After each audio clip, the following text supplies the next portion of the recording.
আজি আমি আহিলোঁ বিয়া খাবলৈ আৰু ইয়াত আছে দৰাটো থিয় হৈ আছে আৰু আমি লগৰবোৰে মিলি বিয়া খাবলৈ আহিলোঁ। বিয়া বুলি ক'লে সকলোৰে মনত ফূৰ্তি আহে, সেইকাৰণে আমাৰো বহুত ফূৰ্তি লাগে বিয়া বুলি ক'লে, সেইকাৰণে আমিও আহিলোঁ বিয়া খাবলৈ। চ' ব'লক আমি ভিতৰলৈ এতিয়া সোমাই যাওঁ।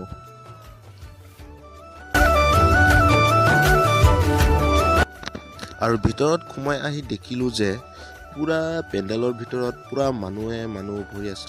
এইফালে বহি আছে কইনাজনী আৰু পুৰা ভালকৈ সজোৱা হৈছে আৰু এইফালেও চাওক পুৰা মানুহ পুৰা ভৰ্তি হৈ আছে আৰু আমিও ইয়াত আছোঁ।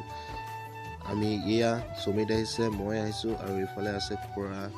আৰু এতিয়া আহি গ'লোঁ ভাত খোৱা জেগাত, ভাত খাবলৈ মাতিলে সেইকাৰণে ভাত খোৱাত আহি গ'লোঁ আৰু ইফালে ভাত দি দিলে আমাকো আৰু লগ পাই আছোঁ আপোনালোকক ভাত খাই। আৰু আমি খোৱা বোৱা কৰি আহি গ'লোঁ বাহিৰত আৰু নেক্সট ভিডিঅ'ত লগ